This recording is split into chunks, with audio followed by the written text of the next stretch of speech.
Hello, hello, hello. It is Monday. It is 6:03 p.m. and it's that time for Create Your Future Self Live.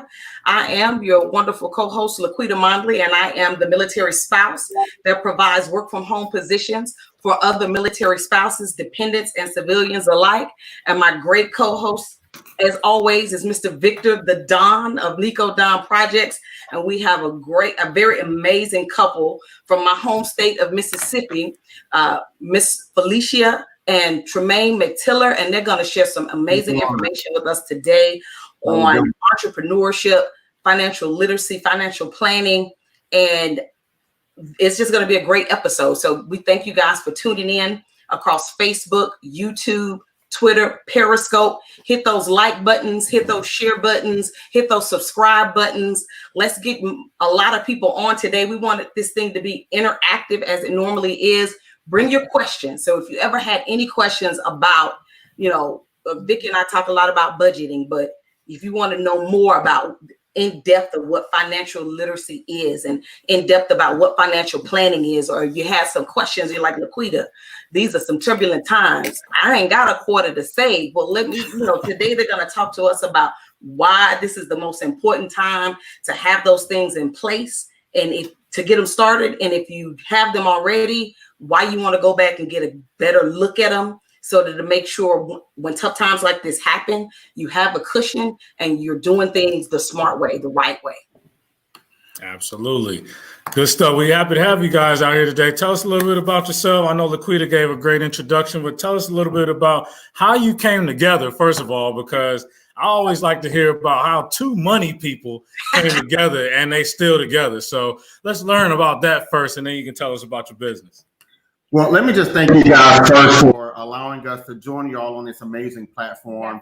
I really love that title, man, Create Your Future Self, because that's one of the things that we often talk to people about. Look, I mean, it's not just about doing what's right today, even though that's important, man, it's about doing what's right for your future self, right? So I really, really love that. My name is Tromane, as Laquita stated. This is my beautiful wife, Felicia McTiller. And look, Vic, we weren't always money people, right? I mean, definitely not. I kind of laughed when he said that part. I know we were not born into wealth by no means, man. It was just one of those things that came together out of our struggles. To be honest, we were desperate to have something better, and my wife told me something one day: if you want something you never had, you got to do something you never done, right? We never had, stability really growing up financially, so we had to, implement some things, make some adjustments, man. So, how we met though? Well, let me start. I don't know why she don't like my story. No, I love this. Yeah, go ahead. Yes. You don't tell the truth first. You hear that, Vic? So I'm from Miami, Florida. I am a Miami girl through and through. I was born and raised there. I did, what we're told to do. I went to college. I got a degree. It was a little bit touch and go for me for college because I had cancer as a young adult and also as an adolescent. I've had cancer a total of 4 times. Wow. So, yes. What? Wow. Yes. We need to stop there. Hold on. I am a survivor. Look, for sure. You just take over the show, girlfriend. You just take over the show. Like, wow. So yeah. That is amazing to be such an overcomer. Man, I am so wow. Like, nothing but God, honestly. Nothing but God. Just honestly, just weave throughout my whole story. But yeah, I had cancer as a young child. I was about 14 years old when I was first diagnosed. And so again, when I was 19, and that is, of course, the time that you go off and you go to college. So I did that, but I had to come back and, just kind of battling that off and on. It took me a long time. I used to tell my mom all the time that I had 3 IDs and I had no degrees because I had went to different schools. So I did finally just end up getting an associate's in public administration. And I actually started working at a local hospital there in South Florida at Jackson Memorial Hospital. And I was there for about 5 or 6 years. And then that's when I met Tromane. I met him there at the hospital. And oh, wow. Yeah, so we worked there together. And just really good friends. You know, he was such a gentleman. He still is. No, I'm not gonna say was. He still is. He was. I'm taking notes in here, like. Shots fired. Shots fired. His Southern hospitality, honestly, that hooked me. You know, me being from the big city, but he was a gentleman. I used to work that late shift, getting off at 11 o'clock at night, and he would walk me, you know, to my car, and it just kind of progressed from there. So. Man, look, 2.5 months of dating her. We got married in July. It'll be 13 years. So, you know, wow. Congratulations. Very nice. Congratulations. Yeah. Congratulations on overcoming the cancers, first of all. And then two, for bringing y'all two beautiful people together. That's a wonderful story. I love hearing that. Yeah. Thank you very much. Mm-hmm. So let's talk a little bit of money a little bit. So where did things start transitioning? You know, if your story is similar to mine, which I've read some interweavings in there of some similarities, but kind of talk to me of what the transition was like. You know, you already mentioned that you didn't come from wealth. You didn't come from, you know, big money. So what was the transition, and then how the business took off? Like, how did you even get to the point where now that's what you do, is help people with their finances? So when my wife and I first got married, I mean, we knew very little about money. Probably like most people today still, you know, just don't really understand very much. Other than knowing that we needed to go to work to make it, beyond that, our understanding was, you know, kind of flatline. Man, we were, you know, paycheck to paycheck, you know, just struggling, trying to figure it all out.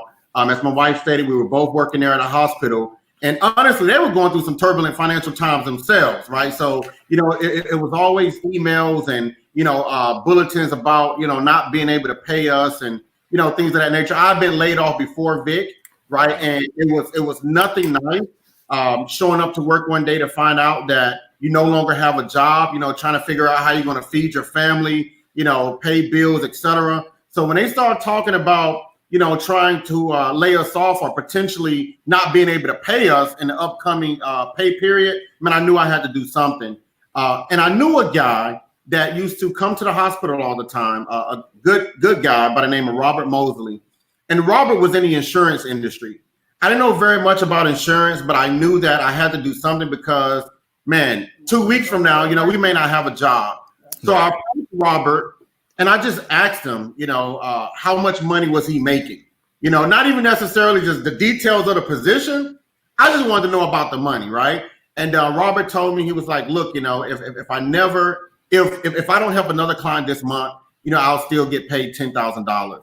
And I was just like, what? And y'all get paid $10,000 before, Laquita, you know. So I mean, this guy telling me he'll still make $10,000 if he don't help nobody else. Hey, where I sign up for that, Mr. Moses? To somebody else.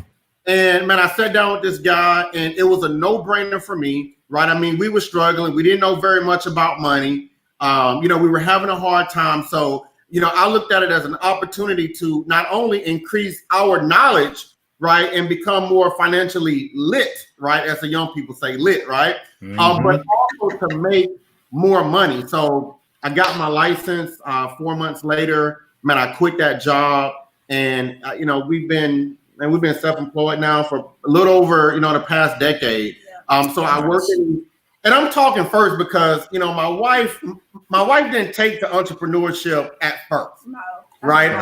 Our struggles maybe were the same a little bit growing up, but our thought processes were very different, right?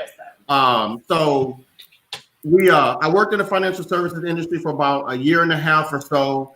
And then I had a bright idea one day to open up a dealership, man. Look, I bit off a taste of entrepreneurship. I was like, man, you know, give me more. I thought I could do anything. And people that know, go ahead. So I just wanted to interject this. It was I told you guys that God was just woven all throughout our story. So we actually went into business for ourselves with the car dealership around the same time that I was going through chemo. So this was in 2012. Yeah. So this was because at that point I had stopped working. I was home, and Tromane had the bright idea, like, let's open a car dealership. And I'm like, okay. Whatever you want to do, okay, let's do it. Like, okay, just give me my meds. No, for real. I mean, I came home one day. My brother called me up one morning, and he was like, "Hey, look, he wants to go to a car auction, but the guy's going to charge us $25." I was like, "Look, bro, I'll go and look at cars with you, but I am not going to pay somebody money to look at cars when there's car lots all day long allowing you to shop for free." So my brother was like, "Look, don't worry about it. I got you." So we went to the went to the auction, and I was amazed at the quality and the quantity of cars, right? I mean, it looked like, a CarMax, but like 10 times bigger. Right. When I come home, eyes wide open, vision wide open, and I sat on the sofa and I was like, "Hey, babe, we should open up a dealership." And she was like, "Yeah, babe, let's do it." So that night, man, look, we went online, we found the name, we bought it. And then we realized it was going to cost us a lot more money than what we had. Yeah. We had to figure that piece out. Where there's a will, there's a way, man. In 30 days, man, we were open for business. Nice. And we were in that dealership until 2017. And that's when we got back into the financial services industry. Yeah. And the reason why I got back wasn't the same reason I got in the beginning. The reason why I got involved in the beginning is because I never made 10 grand before, okay? Mm-hmm. The reason we got back into the business because I realized as an adult now how tough it was for us not knowing, and how tough it was for the people that were in our community because they didn't know. Right. So when we came back in, it was more of the crusade that drew us back, right? Man, if we can share some information, if we can help educate others, if we can help change the financial trajectory of our communities, why not, right? So that's why we came back into the business, and we are both extremely passionate about the crusade. Yeah, definitely. Nice, awesome. I mean, so you've battled cancer and defeated it every time. Yeah, you worked with the hospital. She had lung cancer twice, in the left lung and in the right lung. Bone cancer was the first cancer, and so she had a knee replacement, and then she had soft tissue cancer. And she had to have a hamstring removed. Yes. So when they told me, right, my wife was going to be missing a hamstring, Vic, I'm like, a hamstring, man. I'm like, man, I'm thinking, how's she going to walk? If it affect the backside at all, I'm trying to figure it all out. And then the doctor told me, "Hey, look, you married." Yeah, hey, look, we married. And we're real transparent, man. We love to have fun. So anyway, the doctor was like, "No, don't worry. She got 4 hamstrings. We're just removing one." I was like, nice. You sound like my husband when I had my first kid. Huh? You having the baby, that is not the moment. And he looks at the OB and he goes, "Is he going to go back?" Like, don't do that to me. That's your main concern right now. And this is like, wait. Okay. We be worried about some crazy stuff, man. I don't. We grown, man. We grown. Oh man. But you guys, your story is like, we could have ended the show right there. Your story is so amazing. Anybody that has any excuses about why they can't do something that they want to do, right? You killed every excuse. Not one time, not 2 times. You said 4 times? Yeah. And in the middle of one of your battles, you decided to open up a car dealership in 30 days. Yeah. Not 3 months, Vic. Right. With insufficient funds. They ain't have enough money. They have a plan to realize it was more than they thought. So they came up with a plan to get the money in the middle of her fighting cancer. And they did it in 30 days. Okay, so no more excuses, right? We talk all the time about, decimating fear from your life and overcoming obstacles and planning. Yeah, that it's no excuse. Vic posted today And it was so great. Like if you haven't done anything and come up with any ideas or build your started towards your entrepreneurship journey or whatever you're doing. In this whole time that we ain't had nothing but time, and the time wasn't the issue. It was lack of discipline. That's really what I hear you guys saying. If you want it bad enough, you will make it happen, irregardless of what's going on. We did. Like, we did. You have valid things going on that should have stopped you or slowed you down, but it didn't. It was so crazy when I look back at it, honestly, Laquita and Vic, because I can remember going to chemo and then like leaving and going to the dealership and like, you know, helping with paperwork and stuff like that. I specifically remember one year we were brand new in the business. So we went to the National Independent Auto Dealer Association. They had their annual conference in Vegas. So we went out there, but I had to be careful about how I booked my flight because I was on chemo at the time. And we came back in and went straight to chemo. So like I dressed so I can go straight to chemo and be comfortable when I get off the plane. But I mean, we were really vested. It was something that we really wanted to do. And whatever we do, you know, we definitely want to put our all into it. So we went. I mean, it was, now that I look back at it, it sounds crazy. Like, why wasn't I resting? But at the time, you know, it was the drive, you know, it was the motivation to be able to do something different and to have our own. You know, Tromane thought different in the beginning, but I was ready to just do what I saw my mom do and, you know, do what I saw my grandmother do and my aunties do. Not even just realizing like, how are they living right now? You know, is that something that I want for myself? You know, if they knew better, would they have done better? That wasn't my thought process at the time, but it is now. It definitely is now.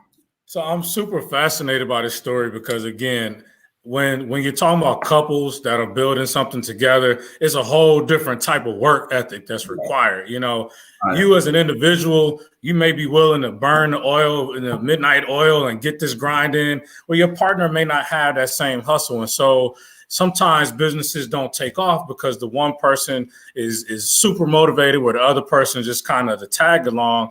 You guys are both very much invested in this, and it's very much kind of like how my wife and I on our journey through this real estate thing, you know, I'm working on getting the debts and stuff behind us, and she's steady researching how we can get properties. So I love that. And you already answered my next question partially, but I'm gonna still ask it. So my question becomes, in this situation, what was a very specific blessing that came up? You're dealing with chemo and you're about to close on this business that you're starting, a whole new industry. I know one of the blessings was the strength that you had to be able to fly on that flight, get off and go straight to chemo. There is no power, human power in that. That's all God right there. None. But what is something else or somebody that stepped up that really was a true blessing that you didn't see coming throughout this process? Yeah. So one of the things that I realized earlier on, Vic, is that I had to change my circle, right? Man, I had some good friends, and they still good guys today, right? So not to take nothing away from them. If they watching this, you know, what's up, guys? But anyway, but they were not as driven. Our conversations were very, very different. So, you know, I'm talking about businesses and, you know, entrepreneurship, traveling, etc. You know, they're talking about smoking weed and, you know, games, video games or whatever. And so I had to change my circle, and I did that. So one of the blessings that came out of that was a friend that I met, a gentleman by the name of Stephen Rowe. I met Stephen at a networking event. And man, just a little background about that. We were not, I mean, today we're confident, right? I mean, I can talk to, you know, a million people, man. It really won't bother me at all. But when I first started this journey, I wasn't as confident. You know, I had self-confidence issues. I had self-esteem issues. And I used to go to these networking events, Vic, and man, I would stand over in the corner and man, I really want to talk to anybody. In Miami, it's all about money. At most of these events, I probably was the only black guy. And if there was another black guy, he wasn't as black as me, right? So I'm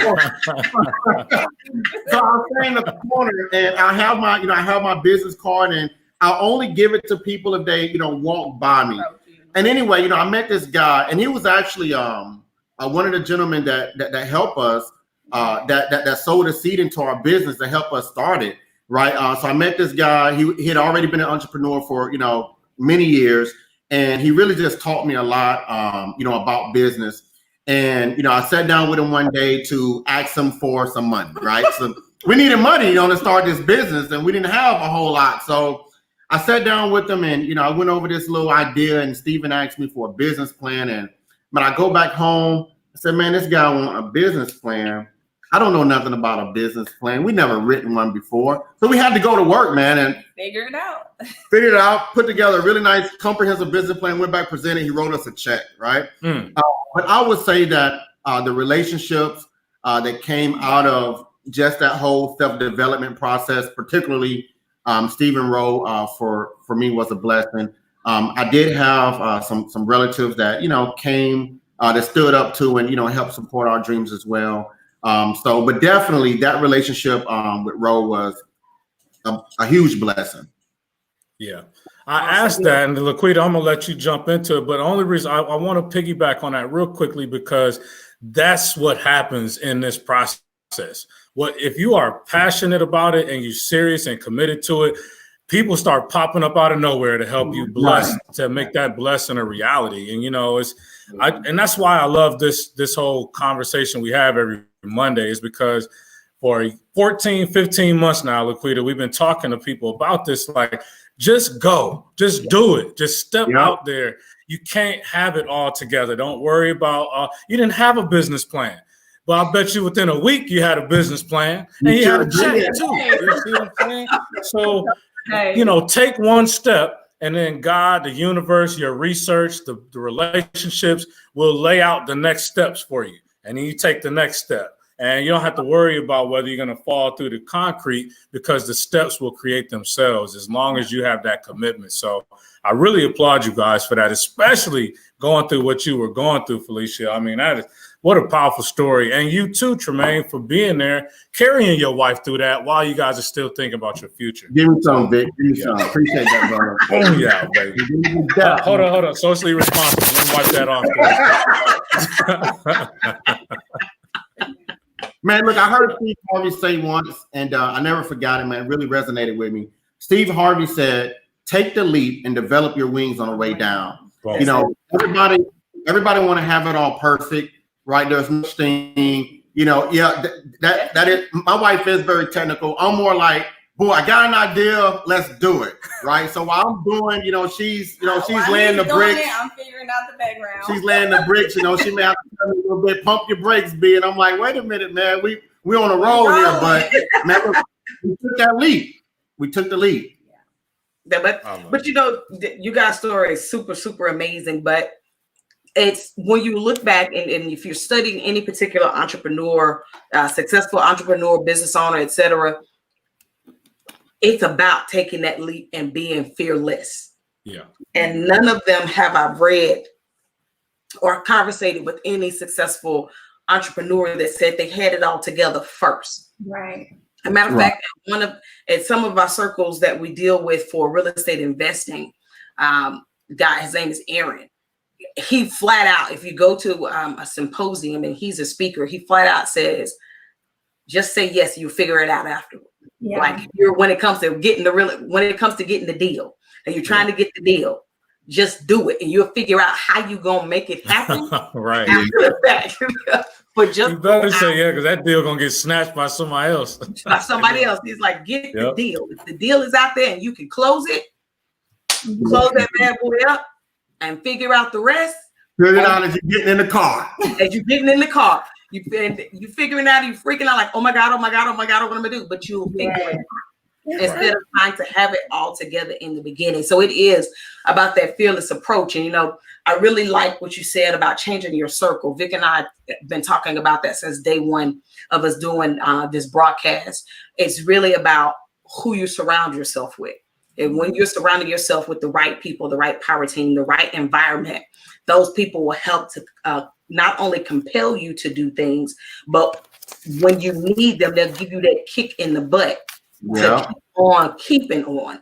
And you can't do any of that if you don't overcome fear. Like you guys are really at this point, out of the guests that we've had, really are the epitome of overcoming fear, like being fearless. Having those, being an entrepreneur, you cannot have fear in you at all. Like if you don't have a solid backbone, don't be an entrepreneur. It's not for the faint at heart. It's not for the faint at heart, but having this journey while yet fighting for your literal life at the same time, yeah, that's fearless. That's fearless. And the faith that you guys have is definitely the fuel that keeps you moving forward. And then, on the second half of your journey, your passion for wanting to empower people with knowledge that you guys have learned along the way, it can't help but be like you guys can't help but be like magnetic and have things that are attracted to you. When, like Vic said, when you properly position yourself, and which is what you guys did, it just started coming. What you needed was drawn to you. Yep. It was drawn to you. Yeah, absolutely. I was reading a little bit about both of you guys' story, and Awesome did want to know more about the car dealership, absolutely. But even on this, financial literacy is what I guess I want to talk about. Financial literacy, financial services, because in our community, we can say in the Black and brown community, or we could just say in the low middle income community, that's not something that we fully understand what financial literacy means. Like we went to school, we learned how to balance a checkbook. Some of us, right? I think I didn't learn how to balance. I knew how to balance a checkbook, but I didn't learn about balancing the checkbook until senior year economics class in high school. And they literally taught you how to balance a checkbook, and that as a part of the class. But most people know, typical, go to work, get paid, don't balance a check. Yeah. Right. How many your savings? Tromane, both of us from Mississippi. I think every small town Mississippi bank at one point in time had something called a Christmas club. You put a little $25 in there, and then at Christmas time, you pull the money out. That's in my That's in Miami too. At the Christmas, we had a Christmas club and the club. Yeah, but nice. So far as really understanding how money works, and we didn't get that. We didn't get that. And so I really commend you guys on that. And I'd like for you guys to tell us more about what you're doing and how you're doing in terms of empowering people with financial literacy. All right. So you want me to answer that first? I would like to say, I guess I would just like to talk about why for me, I am so passionate about it. It definitely wasn't something that I particularly was looking for. I felt like, we were at the car dealership and that was enough, when we kind of transitioned into this in 2017. Like Tromane, I knew there was a need, but I didn't see how I could per se feel that need for people until, I really just took a chance. Right. And just was open to hearing something different. And when I learned some of the concepts for myself, I just realized really and truly how different my life could have been if someone would have talked to my mother about these things 20 years ago, if somebody would have talked to my grandmother, about these things 30, 40 years ago. And they're the same concepts. Nothing has changed when it comes to money. But like you said, Ms. Laquita, in our communities, we don't get that. And I would say even in middle income communities, we don't really talk about money. We're the people that know how to go to work. You get your paycheck, you get it into your bank account. Hopefully it is not on these prepaid cards. That's just wiping out the bank account, and you pay your bills, and that's pretty much it. We don't know like the basics about investing. We don't understand investing versus saving. And honestly, there's no one that looks like us that can just explain it to us at our level where we can receive it.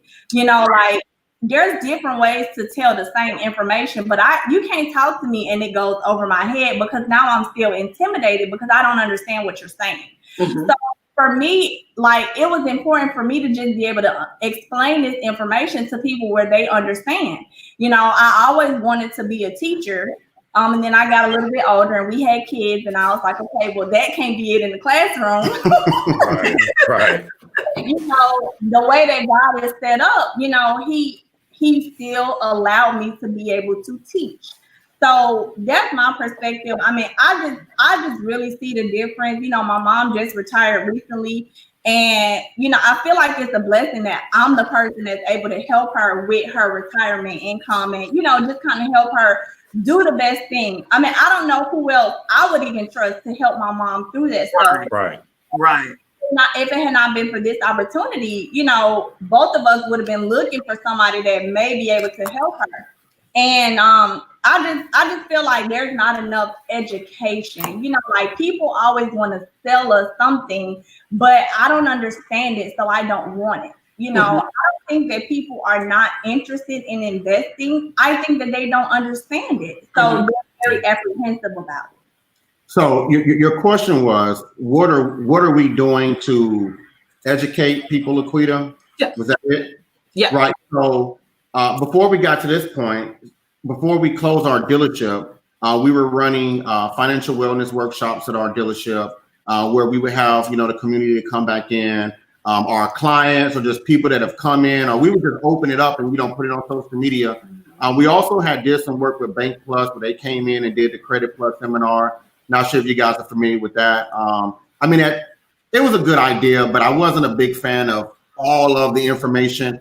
So, my wife. So, Tromane, let me get something straight here. You were a car dealership that were offering people financial education to the community. Did I hear that correctly? Yes. Nice. I love it. Nice. I love it. Here's what led to that, though. So, I grew up in South Jackson, right? I grew up in South Jackson. And as I would come back home, I just noticed the community declining. I mean, it's not the same as what it was when I grew up there. And I felt led to come back. So our dealership was, in the hood, basically, right? We were located in South Jackson. Man, Vic, we used to get 100 to 125 people through our front doors every single month. Man, I'm sitting across, Black and brown people, and I'm having to ask them questions about their finances, right? Because they're trying to buy a car. How much money are you making? Man, I couldn't believe the amount of people that had no clue even as to how much money they were making, right? They just didn't know, right? Didn't understand credit and how it affected their ability to purchase, and maybe why payments were so high, or maybe why they couldn't get approved whatsoever. I've seen people make decisions out of desperation, to purchase stuff. And honestly, it was making our business tough. It was making it hard for us to even just, make money because our people didn't get it. So we were like, we got to combat this issue. So my mindset was, if I can help Vic, right? If I can educate Vic on what credit is, on what it means to budget, get it together, etc. Maybe 6 months down the road, when he's in a better position, he'll come back and he'll do business with us, right?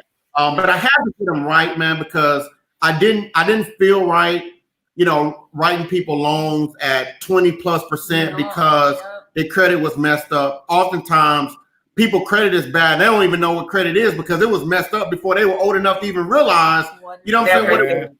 I'm tell you. Yes, sir. That right there. No, I mean, we were doing all of that. That's good. So right now, you're still doing that, obviously, not through the dealership, but through Primerica. Is that correct? Yes, sir. Okay, so talk us a little bit about that. How are you attracting people? How often are you doing your education courses now? If people are interested in getting with you, tell us a little bit more.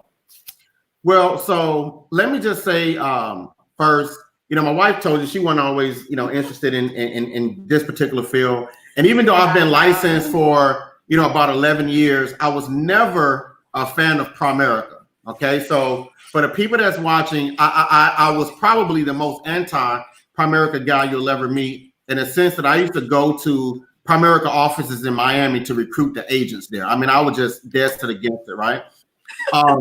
The pivotal moment came for me when I had a client come into our office to rent a U-Haul, and he asked me if I knew that I could buy money, Vic.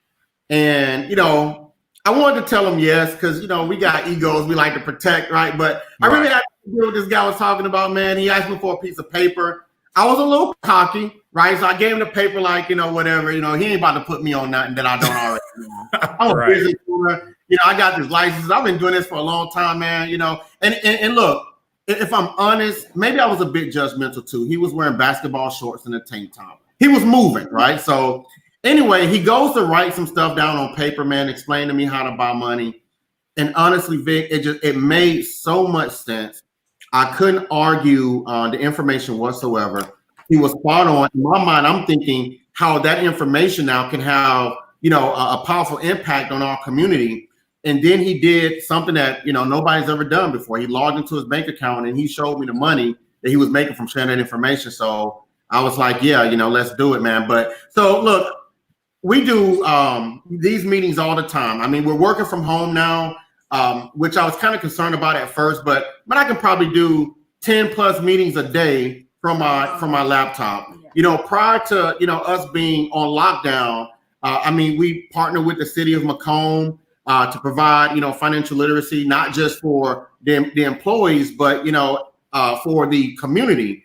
Because again, people are working, they're contributing to a 401k or something like that. They don't understand it. They retire and they still dead broke, and they end up having to go back to work. And that's why you see so many, senior citizens still in the workforce today, right? So, we offer financial literacy courses for free, right? We do these meetings. Look, I will meet you at your job, right? If you have a business, if you have a family, you want us to come in and share some information, with a family, hour to 2 hours, we'll do that.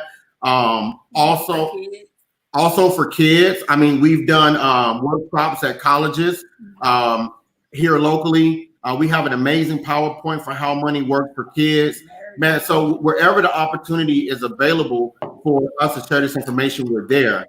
How can we be reached? Well, my number is 305-209-2886. Felicia, 305-746-8926. We're on social media. You can follow us. That number one more time. Phone number? Yeah, your number. 305-209-2886. My wife's number is 305-746-8926. Right. We're also, of course, on social media. You can follow us on Facebook at M5. Right. That's our brand, by the way, too, Laquita. Right. Yeah. And so, I met these guys, this wonderful couple, through my cousin. And one day I saw a post on Tina's Facebook. I was like, Tina, who is this? Who is this? Wait a minute. When I did the name search, it said it wasn't taken. And so I looked at it and she didn't get back to me immediately. As a matter of fact, it was a few days before she got back to me. And I forgot that I saw the post. And the post was about a financial literacy class that you were doing in the city of Macomb. And so I forgot about it because it had been a couple of days since she talked to me. And I happened to be coming to Macomb anyway. And so she was meeting a client on your Broadway, down on Broadway at your office. And then that's when we talked about it, because I saw it again. And she was like, oh, those are my mentors. And she was like, they would be great, because we were trying to plan some things last year to do in Macomb on entrepreneurship. But anyway, I was like, wow, small world, M5, like logo. Yeah, I was gonna wait towards the end of the interview and say, man, y'all related? What? You didn't tell me Laquita was gonna have your cousin them come on the show. I know, right? So look, when we initially came up with the name M5, it was for the dealership, right? So our last name is McTiller, and there's 5 of us. I'm a legacy guy, right? So I'm thinking, M5 Automotive Group. It was available. It was sexy. I mean, I think it was hot, right? Where you get your car from M5. Right? Yeah. This business, we just kind of did a play on the name because we wanted everybody to kind of feel, like they can, own and feel included. So M5 today is an acronym, and it means motivated, financially independent, victorious entrepreneurs. We're advocates for financial literacy, and we're also advocates for entrepreneurship. I love that. I love that. Motivated, financially independent, victorious entrepreneurs. Yes, sir. I love it. Love it. With your we came up with our M5 in a similar fashion. Last name Mondley. We have 5 kids. It's too easy. M5. Yeah. Very nice. That's good stuff. So I have a quick question here because this is what everybody's been talking about, right? This COVID-19, everybody's, I'm a certified credit consultant. I have people asking me all the time, well, what should I be doing to protect my credit? What should I be doing to build credit during this time?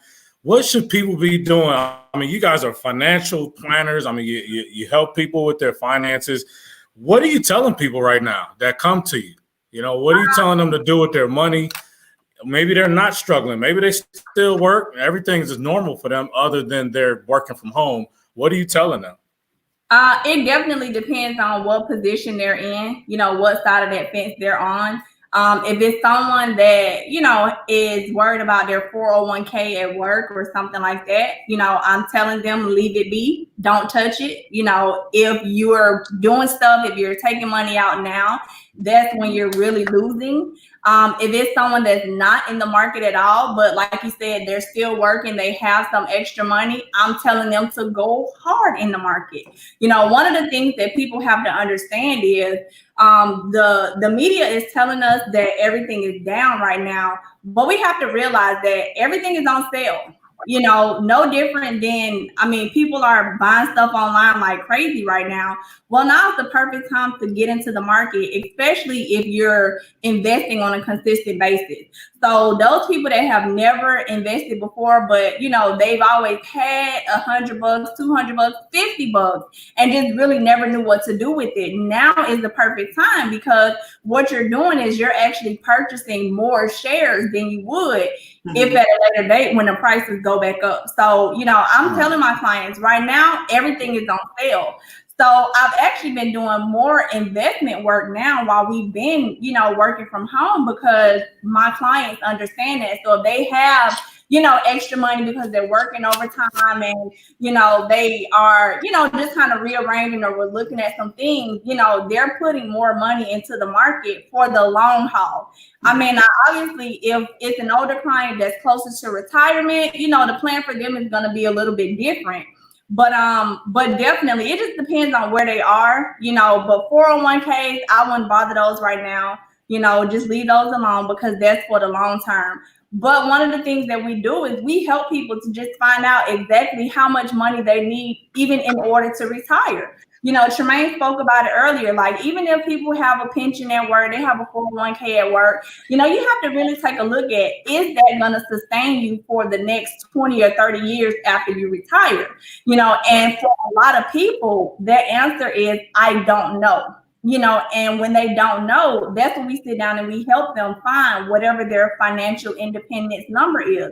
What is that dollar amount that you need to have accumulated so when you get ready to retire, you can and never have to go back to work again? I think the other thing, and I'll make this very short. Once you understand how dollar cost averaging works, right? So we always lead in with the education component. We never focus on trying to sell a person or persuade a person. We're just going to teach it, right? Once you understand how dollar cost averaging works, you look at this time right here completely different. You guys in the real estate market, right? Look, the real estate market is down. Houses are, 2 for 1, right? 2 for 1. You buy them all up, and when the market recorrects, and it will, you sell, and you make a lot more money. Mm-hmm. So when you're sitting with a client or you're having, hosting a seminar, I guess my question is more along the lines of when you have people who are not financially literate or doesn't fully understand what financial planning is, because like you said, the mindset is go to work, get paid, put some money in the savings account, or let them take it out and put it in my retirement fund or what have you. Right. If you're sitting in front of those people, or you're wanting to get an audience with those people, how do you break that down and help them understand how you're coming to what that dollar amount? I remember years ago, I was a Primerica agent myself, and the gentleman who brought me into the business at that time was a minister at our church. And when he sat with us and walked us through the How Money Works system, and he shared with us that, okay, for the first time, being my husband was a major breadwinner, nobody had ever told me that I actually needed to have more life insurance than him. Right. Because we have all those kids, Right. you know, and seeing that, how do you get people to the point where they understand that, or even give you an opportunity to share that with them? I mean, we just make it real for them. You know, there are some certain basic things, you know, that we have to share with them. And one of the things is that they do need life insurance outside of, you know, your job. That's one of the major things that, you know, we always talk to people about. And like you said, Laquita, we have to make it real for them. You know, we use a scenario, you know, you have a married couple, John and Mary. If John is making, you know, $50,000 a year, Mary is making $50,000 a year, you know, they have $100,000 in income, but they also have $100,000 in expenses. You know, you got mortgage, light bill, water bill, gas bill, car notes, food, kids, daycare. You know, you have all of these expenses. And so just because people are making more money doesn't make them any more financially stable. They're still living paycheck to paycheck. Right. So what happens, you know, if God forbid John gets COVID-19, you know, and he doesn't come home anymore, what happens? Well, Mary lost that income. Yeah, but did she lose any of those expenses? I mean, and we really like draw it out, you know, in the simplest form for them. And it's just something that hits them different when they see it on a piece of paper, you know, a person disappearing and income disappearing, but the bill's not, to where it clicks like, you know, that could be me, you know, and the need for life insurance outside of your job. I mean, in these times here, there's so much uncertainty, you know, millions of layoffs, you know, all of these people that have gotten laid off. Now, if life insurance at their job was their only insurance, what do they have now? You know, we ask people, most people, you know, do you plan on working where you're working now forever? You know, the answer to that question for most people is no. You know, a lot of people don't like their job. You know, the millennials, you know, generation, like we're changing jobs constantly. So what happens when you leave your job? Oh man, like I leave my insurance. Exactly. You know, you have to have something outside of work. So that's one of the things, like I said, we just want to break it down for them and make it simple, you know. And relatable. And very, very relatable. So being able to, I think, cater your message to your audience is very, very, very important as well. People love to hear stories, right? So, you know, we tell a lot of stories. We're very transparent. So we talk about our own personal experiences. We talk about the experiences of, you know, people that are close to us. And we're good at asking the right questions as well. Because here's what happens when Vic heard himself say, I'm messed up, right? Mm-hmm. And you don't have a solution. Right. Now you become more open. So we ask people all the time, look, you know, would you like to retire one day? Everybody says, absolutely. Nobody want to work forever. Well, do you know right now how much money you need in order to retire? Mm-hmm. Everybody, I don't care how much money they make, their position, their color, etc. Everybody says no. As soon as you hear yourself say, I want to do something, but right now I don't have any idea, right? Do that. Well, my next question is simple. If I can help put together a game plan without charging you anything to do so, Vic. Reason being is because we can't afford to pay somebody to come inside our house to talk to us about money. If I can help you out without charging you, put together a comprehensive game plan to hit that milestone when you're ready, you know, would you allow me to do so? The answer then is absolutely. Yes. Right. Well, that's how we're positioning ourselves in front of people to deliver the message. And even when we're doing, even when we're breaking down with them their financial independence number, we are going through it with them. We're asking them, those questions. We're asking them, how much would it take for you to retire right now if you didn't have any debt? How long before you plan on retiring? We show them what that number looks like with inflation. A lot of people are not thinking about inflation. That 3% every year, the $2,000 today that you can live off of is not going to be the same 30 years from now. Yeah. And so break that down on a worksheet for them that they can have. And sometimes we'll even have them write it out themselves while we go through it. So we believe in doing this to a point to where once I leave, once we leave, if somebody comes behind us and they ask you, man, what did y'all just get finished talking about? You should be able to take your stuff out and go through everything that we just went through with you and make it make sense, because we're keeping it simple, stupid, or stupid, simple. Right. No, man, all these are excellent points. You make a great point, and it reminds me of the statement, I think it was Albert Einstein. It says, those who understand compound interest will earn. Those who don't will pay. If you don't understand, how exponential compounding works and the power of time into money, you're probably paying more money than you should be paying for the dollars that you're using. So I really appreciate what you guys are doing and saying. So is there a website, an email also, if anybody wants to reach out to you as well? They can email. My email is Felicia, my first name, Felicia .McTiller, my last name, MCTILLER @gmail.com. Okay. Because I definitely want to get you guys involved with some of the different things that I'm doing.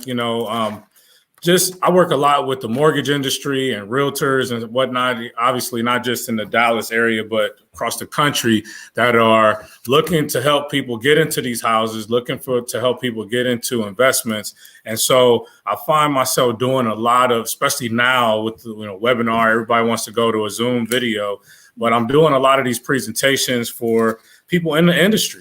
And, you'll be surprised, or maybe you guys won't, but people will be surprised at how many people that touch millions of dollars in and out. They're managing millions of dollars for these mortgage companies or for a real estate company or an insurance company, but don't understand for their own personal situation. How do I build for my family? We're living longer. How do I live to be 98 years old and still enjoy my life? And, so it's a different look now. And I really want to encourage people to reach out to you all, to ask those questions.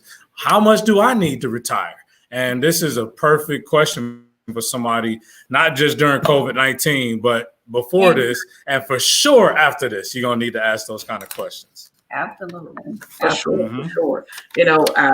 Being able to, it's really great that you guys are able to provide that service for the community and making it, like Tromane said, relatable to where people will understand the information. They won't leave the place or be in the meeting feeling intimidated or overwhelmed because, I came here because I thought I needed this stuff, but now, I don't know what you're talking about, so I'm gonna just say no because I don't know what you're talking about. Even to that fact, Laquita, about just kind of bringing the, intimidation factor down. A lot of times when Tromane and I are out and about, like we're like this, like we're dressed in our M5 stuff, because we don't want people to be intimidated. Like whenever you hear financial advisor, financial planner, it's like, oh my God, like, I can't afford it. So, we're just regular people that wanted to learn more so that we could teach more. Tromane said he had been licensed in the industry for 11 years or so, but I had to go and get licenses. I got my life license here in Mississippi. And then I got my securities licenses so I could help people with those investments, the Series 6, the Series 63, Series 26. So, I'm very knowledgeable, but I don't want to sound like a textbook when I'm talking to somebody. Right. I want to like, a human being. so they can understand. And definitely we want people to be comfortable with us. We want to build relationships with our clients, not a one-time transaction. We're looking to build relationships in a community, here in Mississippi, and I guess if we go back to Florida as well. Exactly. Yeah. And another important thing that you mentioned it throughout this podcast earlier, that you can save at whatever level you're at. You can start saving $50 a month if that's what you have right now. You don't have to feel like, oh, I can't afford to save. First of all, I'm sure the McTillers are going to tell you to audit your finances and take a look at where those extra dollars are going, those lazy dollars, so to speak, that we're overspending. Right now is a time to definitely look at your non-essential spending and put that money into something that's going to grow for you. And so whether it's $25, $50, or $100 a month, we should encourage people to start where you are. And don't worry about, well, I don't have $1,000 to get started. No, start where you are. I'm sure there's a program that you guys can put together to help them build that $50 a month. Absolutely. I mean, that's one of the things that I definitely even appreciate about Primerica, that we just really are in a position to meet people where they are. We work with the same top companies that are out there, American Funds, Fidelity, Legg Mason, Lincoln Financial. I mean, we have access to these same companies, but because Primerica has so many licensed representatives, they're just able to work better deals with us, honestly. So if a client went to, let's say, Lincoln Financial on their own, they may be looking at a minimum of $1,000 investment where, we do have some programs, like you said, Dick, $25 a month, even on a college savings plan level, maybe people want to start saving money for their kids. We have to start where we are, but most importantly, we have to start. Yeah. There you go. Being able to start and understanding that having someone there with you to help you build that plan so that you can start. That was the thing for me and my husband. We knew we needed to start, but we didn't quite understand how to get started. And going in at that, my husband was young in the military at that time, a lot of kids, but not a lot of money. Right. You never think about, because when you're just looking at this stuff on TV or you're reading about it or whatever, it's like what you said, people are thinking, oh, I need thousands of dollars or hundreds of dollars and all this to get started. So let me wait till I get my taxes. No, it's not. I mean, you can put a big lump in when you get your taxes, but you can actually sit down and come up with a starting point that you can actually afford. That's not hundreds or thousands of dollars a month if that's not what you can afford right now. Right. And we have what's called a financial needs analysis. I'm sure you're probably familiar with it, Laquita. And the financial needs analysis takes a snapshot of where you are, whether good or bad, right? And we're able to put together a comprehensive plan to improve your situation, help you eliminate debt. You were talking about, a lot of these little things we like to have, little luxuries that eat away at our ability to save. So it ain't even always, man, honestly, that we don't have the money, right? We just don't know where it's at. You got it. You just don't know where it's at. Go. So we got to help you find it. And people are always like, the amount of couples we sat with, and it was like, man, we don't have anything. And you do the F&A, and it's like, wait a minute, you guys should have an extra, $1,300 a month. And they're like, where? The number here, I'm saying, to have it. Now it's like, well, you know what? Let us take a closer look at, every nickel and dime, and then we're putting away, we're starting, the IRAs, mutual funds, et cetera, to help people, reach those financial goals. I have a book here. If you guys, email Felicia, How Money Work book. Look, we give these out for free. We have one for kids too. If somebody happens to email us, we'll send you guys out a PDF of that book so you guys can just kind of read through it. And it really touches through a lot of stuff. And you have questions, you want to do the F&A, man, we're putting that stuff down for free, right? We're not charging at all for the information. Very good. Awesome. So guys, if you're listening and you've been wanting to know more about financial literacy, you wanting to know more about financial services for yourself, how you can improve, how you can get started, listen, don't hesitate to reach out to Felicia or Tromane. We've dropped their contact numbers in the comments, as well as Felicia's email address. We've put that in the comments. They'll be more than happy to, get an appointment with you, walk through these things with you as it pertains to your personal situation, because we want to stress that this is not a general, one size fits all solution. Everybody's situation is different. So they're giving great information out tonight in general. But if you want to know specifics about your personal situation, then reach out to them and let them sit with you, or virtually over Zoom. So that means it doesn't matter where you're located right now. Wherever you are, it doesn't matter. They can talk to you and get you started and get you set up and going in a positive direction, or looking over what you currently have and letting you know if it's actually working the way that you think that it's working. Right. Can I give a client testimonial right quick? Sure. You guys have probably heard of the rule of 72 before, right? Mm-hmm. And for the people that haven't, basically the rule of 72, also referred to as the banker rule, basically gives you the approximate number of years it takes for your money to double. So now when I was young and I used to hear this, man, honestly, I just dismissed it. It was like through one ear and out the other, like, man, these folks is crazy, right? And anyway, as you get older, I mean, a lot of things change, right? You just begin to look at life different, man. Look, I even think about the cup of Starbucks coffee before I buy it now. And I've even told the barista, you know what? Don't even worry about making my coffee. I'm good, right? I'm just not going to pay $7 for coffee today. Right? Anyway, we had a client that came to us, and he had been retired. Well, not retired, but laid off. He worked in the oil field for about 10 years. He was a young guy, 32 years old. Had a couple $100,000 in an old 401k. All his money was inside Chevron, right? We learned when we was kids, you don't put all your eggs in one basket. Just to kind of, show you guys how powerful that rule of 72 is, how powerful compound interest is. We opened this guy's account last year, June 6th, right? June 6th. 2019. With 229, okay?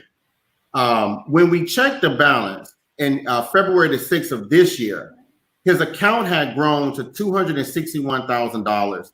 In 8 months, this guy made over $30,000 in interest, because his money is now being allocated in the right fund, right? Getting a much better rate of return. Nice. The hypotheticals that we put together for him, I mean, by the time he's 42, his money, if he don't contribute another dime, right, he'll already be a millionaire. By the time he's 52, right, another, 10 years later, I think he'll have closer to $6 million. If he don't contribute another dime, right, towards his account. So now I know some people may be listening thinking, Tromane, that sounds great or whatever, but I don't have, $229,000. That's okay. The point is that the rate of return that he was getting that money is what allowed that possible. So whether you have a little bit or a lot, I still want the maximum return on my money, right? Sure. Regardless of how much money I have, right? But if you do nothing, you will have nothing. And we have those two great people, right? But just, didn't understand, wasn't aware, and now they're in their 60s, 64, 5, etc. And honestly, like, it's a bad situation, because there's no way we can take that time back. So now we're at 60 trying to put together a game plan to help you retire and be comfortable, and there's just no way to do that. So we want people to understand that while you're young, at any time, honestly, you should do something if you haven't. But take advantage, right, of your youth. I mean, I'll be 39 years old this year, and honestly, if I was just starting today, I'm even already way behind. Right? If you're 30 years old and you're just now starting, right, you're a little bit better off than somebody that's in their 40s. But honestly, when you think about it, and I hope I'm not saying too much, but man, our counterparts, man, they start doing this stuff for their kids like day one. Right? Some adults, like, they're already set, right? And we got to understand how easy these things are. To achieve ourselves and stop being so close. Vic, it's not even the products is never the problem. You know, it's not that we don't understand the need for financial literacy, right? Because if you're struggling, you understand the need for it, right? Mm-hmm. I found the issue is rewiring the thought process, man. We become so conditioned and so close to the possibilities that are out there. So when you start talking about saving, you know, people are like, man, I ain't never had this conversation before. I don't know nothing about it. And they kind of begin to shut down. Yeah. They don't believe that they know they need it, but that conditioning, man, and you know, that right there, that is the problem. But that's why I love the crusade, man. Honestly, bro, I sit down with a client and we start fighting. I mean, not literally, of course, but you know, I'm fighting to save not just you, but your kids. Right, right. You get it, man, you can change, you know what I'm saying, the outcome generations to come. But if you continue to sleep, oh man, it's gonna be costly generations to come. But you know, you're absolutely right. Vic and I talk about that. No, I don't sound like a broken record, but Vic and I talk about mindset. It's all about mindset. Whether you're being an entrepreneur, even if you're somebody that's trying to climb the corporate ladder, whatever you're doing, if you don't have the right mindset, if you're in that poverty, ghetto, lack, not enough mindset, then you won't do. You'll automatically close the door to anything that looks different and sounds different. Yeah. Right. You know, you don't like your situation, but you're so afraid of fear, you can manipulate your poverty mindset and the people that are like you, that not enough. You know how to manipulate and work and not enough. So when somebody's trying to share with you growth and possibility, because that's an unknown, they automatically shut it down. And they'll shut it down or say, okay, you're just trying to get over on me. And my question to them is, with what do you have that I need? You know, if you have nothing, I'm trying to show you how to take your nothing and turn it into something. How am I going to steal your nothing? You know, we can have a whole nother hour on this one. Trust me. But we do want to respect everybody's time. McTillers, thank you so very much for coming on and sharing this. Hopefully it has sparked some things in some people's minds that haven't, you know, anybody that's been following us, they already know how we roll. But any new folks that have been watching and viewing, I hope they reach out to you just to start having these type of conversations. And like you said, hopefully it'll trigger something in their mind and get them to go a little further, go through that financial needs analysis with you so they can find those dollars and realize they really should be investing in paying themselves as a bill first and then doing all these other bills. But anyway, we appreciate you guys. We got your contact information in here. We're going to make sure that anybody that asks questions throughout the rest of the week, if they have questions for you, we'll make sure that we get those over to you. I'm sure there'll be some questions that come up throughout the week. That's all I got. Laquita, anything you want to say? Wrap it up. Felicia, if you could give me your cell phone number again. I put Tromane's down there, but I didn't put yours. 305 746 8926. Got it. No, Vic, that is it. Thank you guys. Like Vic said, thank you guys so much for coming. We really enjoyed it. We'll have to have you back on again in the very near future, because creating your future self, having financial literacy and understanding your finances is a key to creating your future self. It is absolute key. If you don't understand how money works, then you won't be able to succeed in what you're doing, especially as a business owner and an entrepreneur.